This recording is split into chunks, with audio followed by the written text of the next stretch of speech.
Baik, nombor 8. Markah. Soalan direct bahagikan. Maknanya kita kena buat sipil 13 lah. Buat dulu 13. 1, 2, 3, 4, 5, 6, 7, 8, 9. 3, 6, 9, 12, 15, 18, 21, 24, 27. Dah. Tu apa kena buat? Okay, yang ini samalah macam biasa. 13, 26, 39. Yang ni kita tambahkan. 4 tambah 1, 5. Belakang ikut. 65, 78, 91, 104, 117. Dah siap. Barulah kita buat bahagi. Okay, jadi 27768 bahagikan dengan 13. Okey, yang pertama memang tak boleh lah. Kita tengok nombor yang kedua pula.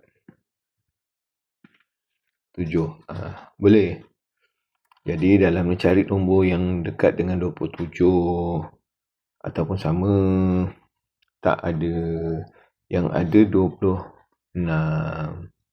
Letaklah 26. Atasnya 2.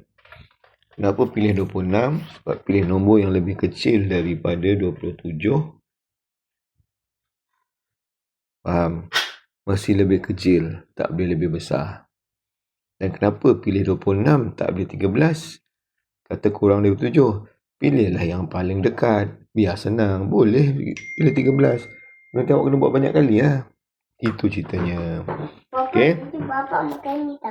Okey. So kita tolak. 1 turun 7, 17. Sama juga ada 13. 1 bagi 4 turun 6, 46. Tak ada, pilih 39. 39 yang ketiga. Tolakkan. So 46 tolak 39 adalah 70 turun 8. 78 ada. 8 ada kali 6. So jawapannya 2136. Okay, cuma cikgu nak highlightkan kat sini lah kemahiran ni. 46 tolak 39. Cuba awak berfikiran begini. Boleh tak? Okey. Tambah 1. 47. 40. 47 tolak 40. 7. Sama tak jawapannya dengan 7 ni? Itu kemahiran berfikirlah. Okey, itu saja.